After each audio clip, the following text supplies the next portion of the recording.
Olá, pessoal. Boa tarde, bom dia, boa noite. A gente vai agora para a última sessãozinha desse módulo, aula 3, que diz respeito ao nosso tema de importância, que é a Era Napoleônica e o Congresso de Viena. Eu sou Daniel Chaves, essa é a disciplina de História Contemporânea na Universidade Federal do Amapá, que a gente está ministrando no semestre 2021, tá? Vamos em frente para a gente falar um pouquinho de onde a gente sempre começa de onde parou a anterior, né? Ou seja, como as quatro grandes potências europeias daquela época, Grã-Bretanha, Prússia, que é mais ou menos algo equivalente ao que hoje é a Alemanha e parte da Polônia, a Rússia e a Áustria, como essas quatro potências acabaram opondo-se ao Império Francês nas guerras napoleônicas, e assistiram ao colapso de Napoleão em 1814, e a partir daí começaram a planejar o mundo pós-guerra. E fizeram para isso, para tentar criar um concerto pela paz, não um concerto no sentido musical, mas um concerto no sentido de concertação, de acordo. Então, realizaram uma reunião diplomática, que é esse chamado Congresso de Viena, porque uma vez que Napoleão colapsou, uma vez que o Império Francês foi derrotado, o que aconteceu foi a necessidade em se restaurar a ordem. E aí, todo o carnaval geopolítico que Napoleão promoveu, que foi dissolvido pelo Congresso, tinha um grande objetivo: a restauração das monarquias que Napoleão havia derrubado. E é dessa época que a gente usa o termo reacionário, porque foi uma reação contra Napoleão, o Congresso de Viena. Na verdade, todas as guerras de coalizão foram as guerras contra Napoleão, travada pelas dinastias europeias do antigo regime. Tentavam voltar ao poder. Sob a liderança de Clemens von Metternich, que foi o primeiro-ministro, chanceler austríaco, e do Lord Castlereagh, que era o ministro das Relações Exteriores da Grã-Bretanha, o Congresso criou esse sistema para preservar a Pax. O que a gente está chamando de Pax aqui? De um regime internacional de instabilidade no qual a propensão ao conflito em larga escala e intensidade está diminuído. É claro que isso tem um amplo viés conservador.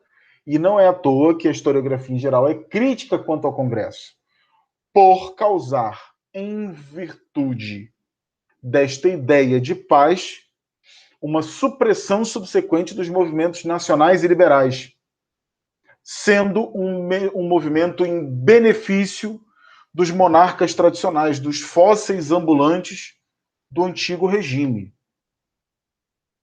Por outro lado, esse congresso foi a primeira ocasião na história ocidental em que, numa escala continental, representantes nacionais se reuniram para formular tratados em vez de se apoiarem em mensagens entre as capitais, em memorandos, em ofícios. O Congresso de Viena tentou ser uma estrutura que tentaria, por sua vez, garantir a ordem no sistema internacional e algum grau de estabilidade. Como a gente já viu, o pano de fundo imediato foi a derrota e rendição da França napoleônica em 1814, que terminou com quase 23 anos de guerra europeia. As negociações continuaram mesmo durante os 100 dias de Napoleão em 1815. E quem quiser conhecer mais, o Tratado de Chaumont. Vou tentar achar aqui. O Tratado de Chaumont. Se tem alguma imagem dele aqui.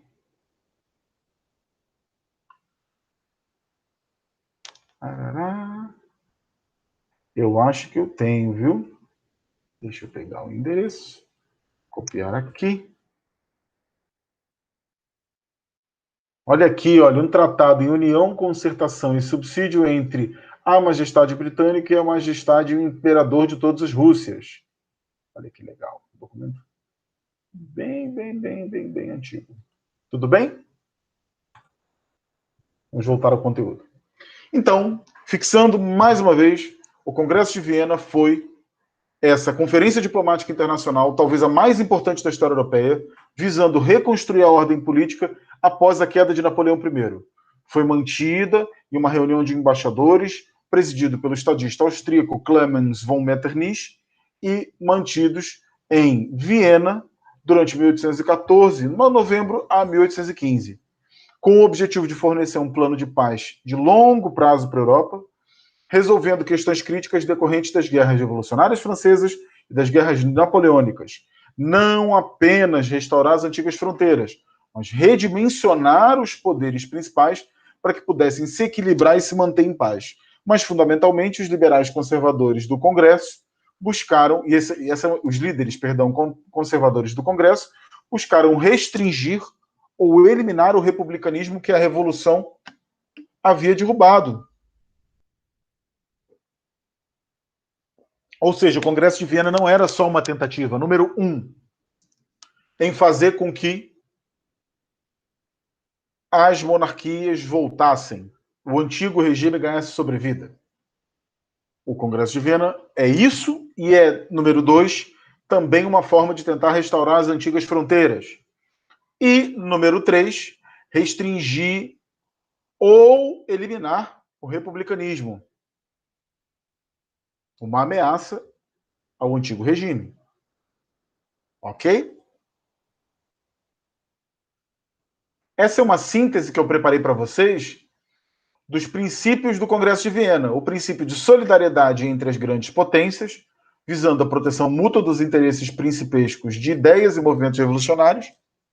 A ideia de restauração, um retorno ao status político pré-jacobino, quando começam as guerras revolucionárias.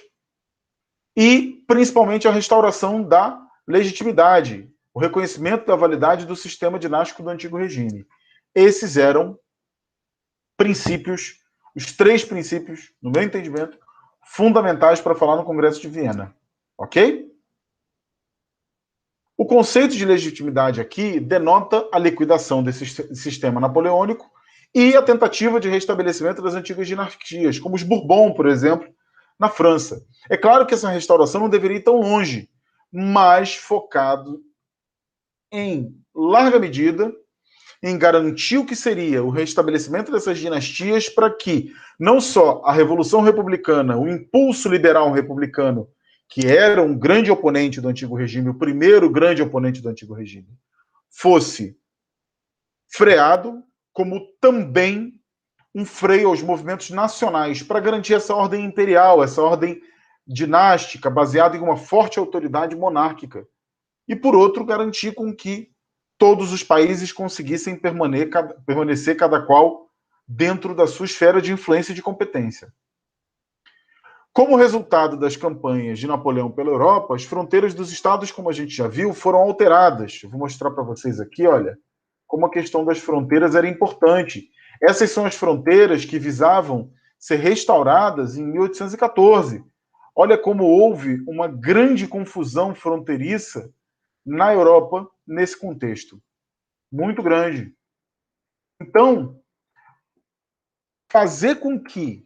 Isso é muito importante. Talvez isso seja a grande questão do Congresso de Viena. É compreender como se negociou uma paz entre as potências para que essas potências não mais se enfraquecessem em disputas interestatais, para daí cuidarem principalmente das tensões domésticas, tanto em função das forças liberais, republicanas, quanto dos nacionalismos, que são sempre oponentes naturais de ordens imperiais, de ordens globais. Então, a ideia era justamente criar um equilíbrio de poder para prevenir que o que aconteceu em 1792 até 1814 acontecesse novamente. É claro que isso não era um objetivo altruísta. Isso também era um objetivo individual. Metternich, por exemplo, não recebeu todo mundo em Viena. Vocês têm ideia de onde é que fica Viena? Eu vou mostrar Viena para vocês no mapa. Deixa eu só abrir aqui. Eu gosto muito de mapas. Vamos aos mapas. Viena, que dizem nunca foi uma cidade belíssima.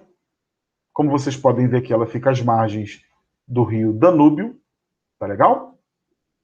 Viena fica onde hoje é a Europa Central, vizinha ao sul da Tchequia, a oeste da Hungria, a sudeste da Alemanha, é vizinha aqui da Itália, da Eslovênia, da Croácia, da Bósnia. É uma região confusa. Olha aqui, Viena, onde está o meu mouse. Bem na meiuca da Europa Central. É no meio do meio. Então, havia um interesse muito grande do Metternich, como esse primeiro-ministro, em garantir um papel para a Áustria. E o jogo diplomático, gente, ele é caracterizado por isso mesmo. É caracterizado pela tentativa de lidar com todas essas tensões que estão expressas na fronteira, na economia, em tudo isso. Então, o resultado central sobre as fronteiras foi que o mapa europeu acabou sendo redesenhado. A Rússia recebeu quase todo o território polonês, e a Polônia sempre se aborrecendo com a Rússia e com a Alemanha, assim como a Rússia recebeu a Finlândia, que só se tornou independente quase 100 anos depois, com a Revolução Russa, de 1917. A França foi praticamente confinada nas fronteiras originais pré-Napoleão. A Áustria recebeu vários territórios, como Veneza, Trieste, a Ístria, a Lombardia e vários outros estados, mas teve que entregar suas possessões territoriais holandesas e, subsequentemente, assistir à fundação dos Países Baixos Unidos, do Reino da Neerlândia, uma fusão da atual Holanda com a atual Bélgica. Nem, na verdade, mais se fala Holanda, se fala Países Baixos ou Neerlândia para se referir à Holanda. Eu aqui errei. Foi fundada, e é muito importante, a Confederação Alemã, uma associação de vários estados que tinham uma liderança austríaca, mas que acabaram ganhando um projeto próprio. A Prússia foi ampliada, recebendo a Saxônia, Reno, Westfália, Pomerânia Ocidental. E um outro resultado do Congresso de Viena foi a criação desse instrumento, dessa aliança, que, aliás, é algo muito interessante de se notar. Por quê? Porque os territórios, esses impérios que governavam a Europa, começaram a se articular. Desde sempre, essa articulação é quase que intrínseca à geopolítica europeia, do ponto de vista da modernidade e da contemporaneidade. Mas o sistema de alianças que vai dar bronca grande, que vai dar uma briga, lá na frente, na Segunda Guerra Mundial, começou aqui. E a Santa Aliança é um desses modelos. Então, vamos tentar aqui compreender, né? Porque realmente é muita coisa para a gente sintetizar tão sucintamente. Essa primeira fase, esse primeiro momento do concerto europeu, nós podemos dizer que vai do fim do período napoleônico, 1814, 1815, em que realiza-se um congresso e busca-se cultivar essa prática entre as grandes potências, o que teve um relativo sucesso até aproximadamente a década de 50 do século XIX. E a Santa Aliança teve um papel determinante nisso, em que Rússia, Áustria e Prússia, mesmo com o ceticismo do Reino Unido e do Império Otomano, que era vizinho e, com toda razão, como iria se perceber, quase 100 anos depois, estava preocupado com o que acontecia, porque estava na periferia de um sistema que estava se reorganizando. Então, essa primeira fase, que teve um dos impactos, uma das consequências da Santa Aliança, foi uma fase de reacomodação e de razoável, não diria duradoura, eu ia dizer duradoura, mas não diria, razoável estabilidade de conflitos, que foi interrompida principalmente pela Guerra da Crimeia, entre 1853 e 1856. Então, a primeira fase do que nós diríamos que é o concerto europeu. Vamos desenhar? Eu gosto de desenhar. Acho que ajuda a gente a organizar as ideias. Vamos lá. A primeira fase. Olha só, hein? A primeira fase do concerto europeu teria durado. Vamos fazer aqui o esqueminha. Pronto. Vamos lá. O concerto europeu se materializou no Congresso de Viena.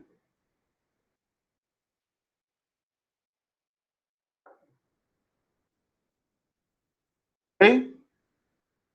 Legal?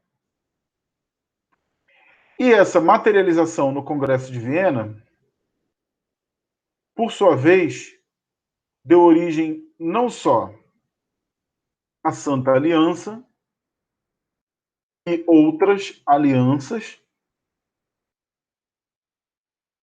como, na verdade, vamos chamar de um sistema de alianças. Ok? Que era o Congresso de Viena. O Congresso de Viena era nada mais nada menos que um fórum de diálogo e mútua consulta diplomática europeia. Certo? Se todos estiverem de acordo, isso era o Congresso de Viena, que se materializou através de um sistema de alianças.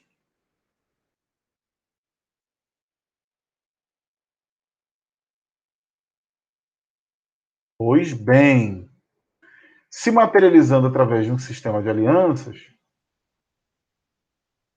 ele teve duas, talvez três, mas vamos começar a ensaiar isso, duas fases. Uma primeira fase foi de 1814 até 1853. Essa primeira fase, como a gente viu, ela é interrompida pelas tensões da mútua confiança.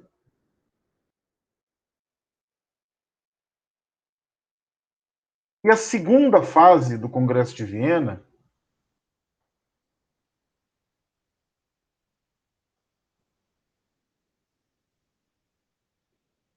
começaria aproximadamente,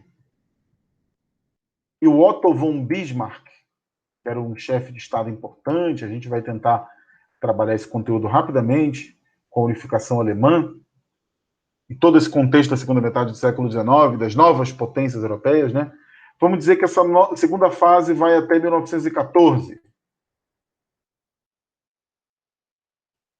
Ok? Vamos lá. Legal?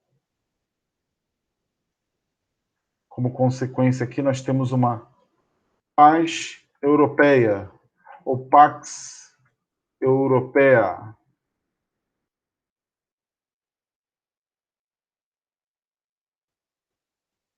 E a segunda fase, interrompida pelas apenas as grandes guerras mundiais. Por que a primeira fase surgiu? Surgiu para restaurar a ordem napoleônica, pré-revolucionária. Aquelas revoluções atlânticas, teve a Revolução Americana, um monte de treta. Tá legal? Olha só, aí, a gente vai organizando as ideias. E por que a segunda fase surgiu? Surgiu para organizar o sistema europeu pós-revolução industrial. E principalmente em função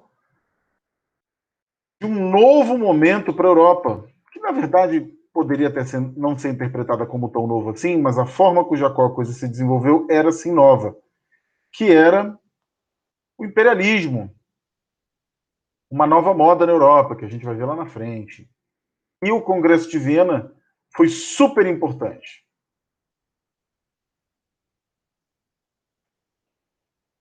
Eu diria que reorganizar o sistema europeu pós-revolução industrial e suprimir os nacionalismos.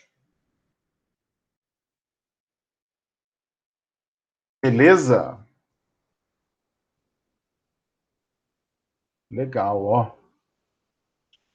Vou tentar salvar isso aqui e deixar para vocês conferirem o esquema. Vou salvar. Pronto, voltamos para os slides. Para a gente falar disso. Ó, vou colocar aqui como um bônus na última sessão. Ó. Pimba! Bem arrumadinho, bem organizado. Do jeito que tem que ser, né, gente? Vocês não merecem um negócio esculhambado. Aqui, ó. Essa é mais ou menos a lógica do concerto europeu no século XIX.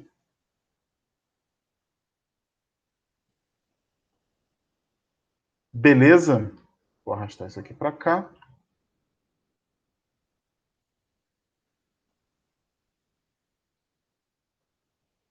Pronto.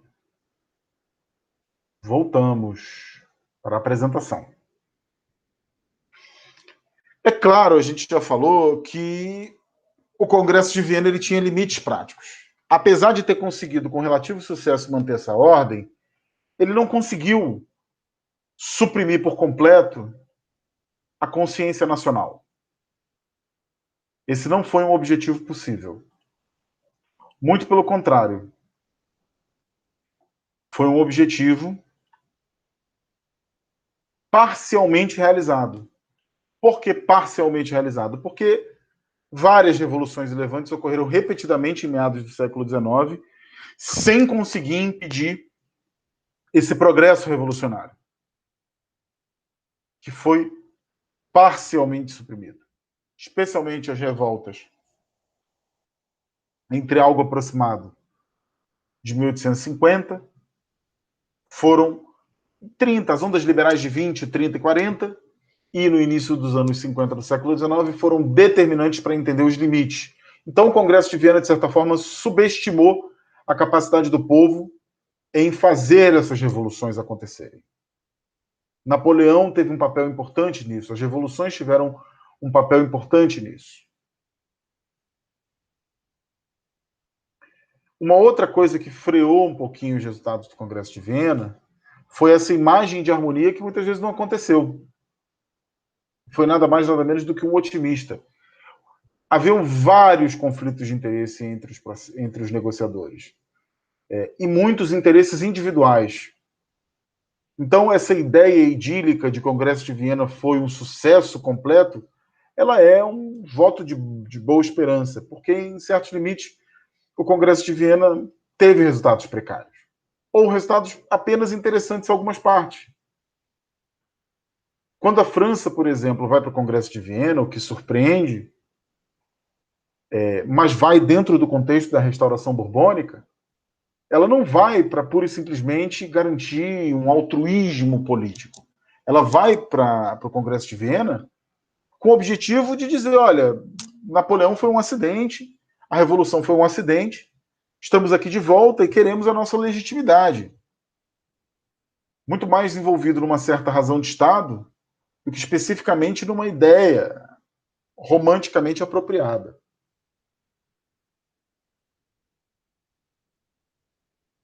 Para a gente falar sobre esse concerto europeu, a gente, sem dúvida alguma, tem que ter ajuda para compreendê-lo sobre a questão desse interesse e dessa estabilidade entre as potências europeias. E dessa capacidade que as potências tiveram em sempre fazer com que os interesses de Estado, especialmente interesses de Estado, sob a égide, sob a lógica dessa ordem dinástica, desse mundo em restauração, e aí é impossível não se remeter, né, à tese de doutorado de um cara que foi super importante para a história contemporânea, muitos anos depois, se tornou inclusive secretário de Estado americano, que é o Henry Kissinger. Ele publica sua tese de doutorado, que é chamada A World Restored, que é uma forma que o Kissinger teve de entender muito, e muito. Kissinger, que é alemão. Ou se não é alemão, deixa eu ver onde nasceu o Kissinger.